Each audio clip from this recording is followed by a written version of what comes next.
Agendagers, selamat datang di channel Bambu Hijau Hadapi Masalah dan Bergerak Maju.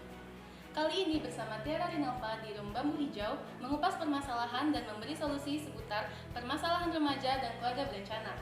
Eits, jangan lupa sebelum kita mulai dialog ini untuk subscribe, like, comment, and share channel ini agar terus berkembang dan mengedukasi teman-teman ke depannya. Harganas atau yang kita kenal dengan Hari Keluarga Nasional yang diperingati tanggal 29 Juni setiap tahunnya. Momentum Harganas menjadi wadah bagi seluruh keluarga Indonesia untuk berkumpul dan membangkitkan kembali nilai-nilai dan 8 fungsi keluarga sebagai fundamental membangun keluarga kecil dan bahagia. Harganas tentunya diharapkan tidak hanya menjadi seremoni belaka, tetapi ada target dan capaian dari peringatan setiap tahunnya. Saat ini kita sudah kedatangan tamu spesial di launching perdana channel kita, yaitu Kepala Dinas Sosial, Pengendalian Penduduk dan Keluarga Berencana, Pemberdayaan Perempuan dan Perlindungan Anak Kota Padang Panjang, Bapak Dr. Ramdes Osman bin Nur, MSI.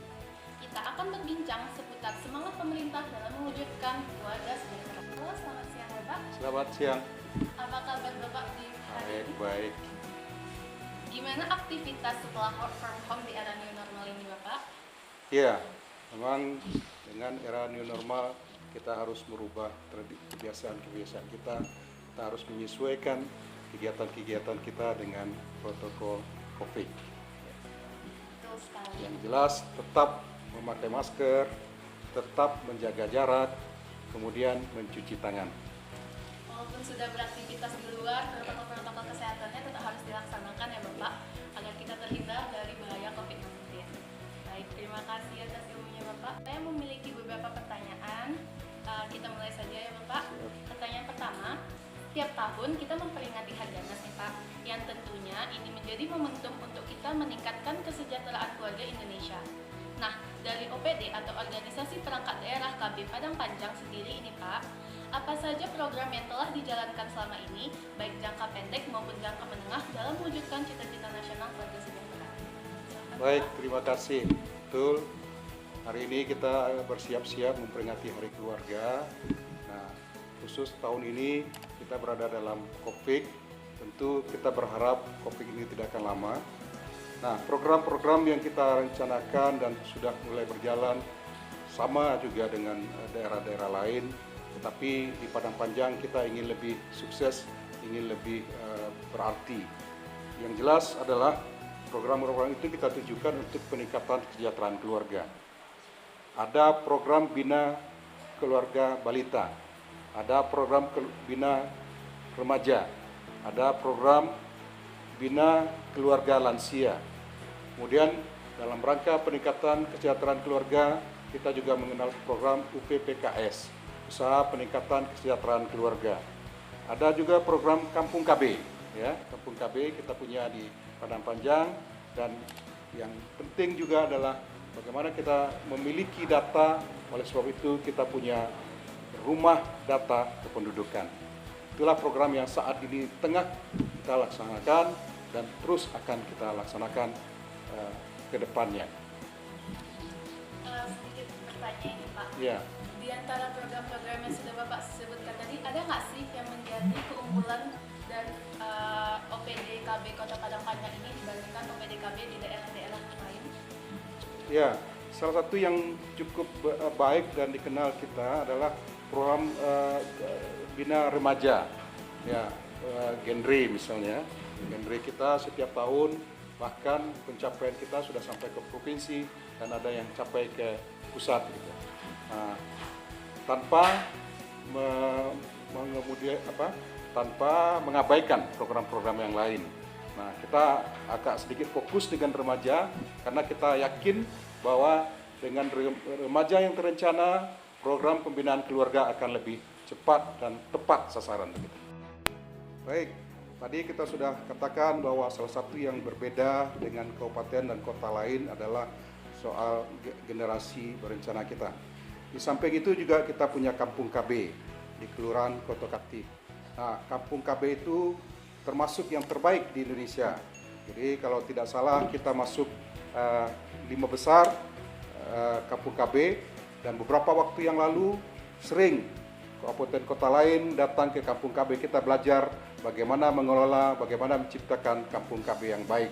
Dan kita berharap ke depan kampung KB kita tetap menjadi yang terbaik, menjadi contoh bagi kampung-kampung KB yang lainnya. Dan kita juga ingin mewujudkan di Kota Padang Panjang ada kampung-kampung KB yang lain yang bisa menjadi contoh untuk daerah lain. Jadi pencapaian lain yang ingin kita capai adalah meningkatkan pengetahuan masyarakat melalui penyuluhan Pok Tantri Bina. Selanjutnya juga pemberdayaan UPPKS. Selanjutnya pencapaian pelayanan peserta KB baru dan pembinaan peserta KB aktif. Terakhir juga pendewasaan usia perkawinan. Oke Bapak, kita lanjut ke pertanyaan selanjutnya. Di tengah pandemi ini, tentu banyak keterbatasan yang membuat terhalangnya program pemerintah, termasuk program pelayanan KB itu sendiri. Lalu, bagaimana OPD KB Padang Panjang mengatasi hal ini, Pak? Apa upaya yang dilakukan agar di tengah pandemi ini pelayanan KB, baik penyuluhan atau kegiatan lainnya, dapat dijalankan sesuai target biasanya? Baik, memang secara umum program KB sedikit banyak terpengaruh di masa COVID ini. Namun kita bertekad pelayanan harus tetap jalan. Caranya adalah dengan mendatangi masyarakat. Jadi kita melakukan pelayanan keliling, kita datangi rumah ke rumah untuk terus menjalankan program-program yang sudah ada. Selanjutnya juga kita tetap terus melakukan penyuluhan. Ya, penyuluhan bisa melalui media sosial, kita kirim melalui WA kepada kader-kader kita, melalui para calon aseptor, agar mereka tetap teguh untuk terus mempertahankan sebagai aseptor mereka. Kemudian juga melalui mobil keliling kita, mobil penerangan kita suarakan, kita ingatkan masyarakat untuk tetap di rumah, untuk tetap menjaga kondisi, untuk tetap berinteraksi dengan keluarga di rumah. Ini kita lakukan dengan melakukan penyuluhan melalui mobil penyuluhan kita. Oke, jadi walaupun di tengah masa COVID-19 ini keterbatasan jarak tidak menjadi alasan ya Bapak kita untuk terus produktif dan berkembang. Jadi contohnya seperti mobil keliling itu betul-betul tetap dengan persyaratan OPD yang ada, tetap mengikuti protokoler yang diberikan oleh Dinas Kesehatan dan sebagainya, kita tetap bisa terus maju dan produktif seperti itu Bapak. Oke, kita lanjut ke pertanyaan selanjutnya Bapak. Apa capaian pemerintah dalam waktu dekat ke depannya terhadap peningkatan kesejahteraan keluarga?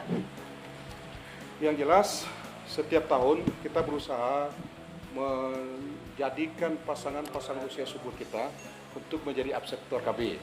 Jadi target utama kita adalah bagaimana pasangan-pasangan usia subur, ya, terutama yang baru berkeluarga, agar mereka bisa merencanakan keluarga mereka. Nah, mereka oleh sebab itu nanti kita bantu, kita giring mereka agar mereka menjadi absektor KB. Kemudian juga tujuan akhir dari keluarga berencana adalah menciptakan kesejahteraan keluarga. Nah, ini bisa dicapai kalau mereka merencanakan keluarga itu. Kalau mereka merencanakan anak, kemudian mengupayakan gizi yang baik, mengupayakan pendidikan yang baik, maka pencapaian terhadap kesejahteraan keluarga itu yakin kita bisa kita capai seperti itu. Kemudian tentu dalam kehidupan mereka perlu berusaha, perlu pendapatan, maka ada program UPPKS yang bisa kita sejalankan dengan program-program yang ada. Jadi intinya berencana ya Bapak. Intinya berencana. Dimulai dari rencana. Pendidikan yang terencana, pekerjaan yang terencana, masa depan yang terencana, berkeluarga pun secara terencana. Betul tidak Bapak? Baik, kita lanjut ke pertanyaan terakhir nih Bapak.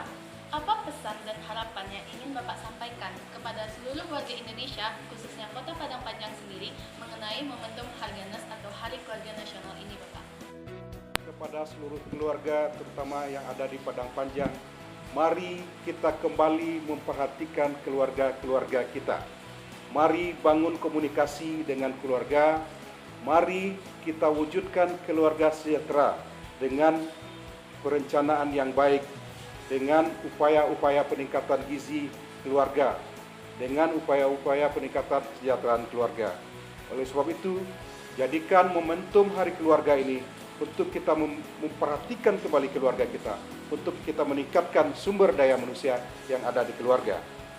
Khusus untuk warga Padang Panjang, terutama generasi mudanya, mari jadikan kota Padang Panjang kota yang memperhatikan keluarga, kota yang memperhatikan remaja, kota yang memperhatikan anak-anak balita, dan kota yang memperhatikan lansia. Mari jadikan kota ini kota yang betul-betul memperhatikan kita semua, kota yang mewujudkan keluarga yang sejahtera. Bahwa meskipun sekarang kita berada di tengah pandemi COVID-19, hal itu tidak menjadi alasan terhalangnya program-program dari OPD Kota Padang Panjang. OPD Kota Padang Panjang tetap melakukan atau mengoptimalkan segala hal, terutama di bidang media sosial, untuk tetap menjalankan programnya. Nah, berbicara mengenai program, sebenarnya program dari OPD Kota Padang Panjang hampir sama dengan program di daerah lain.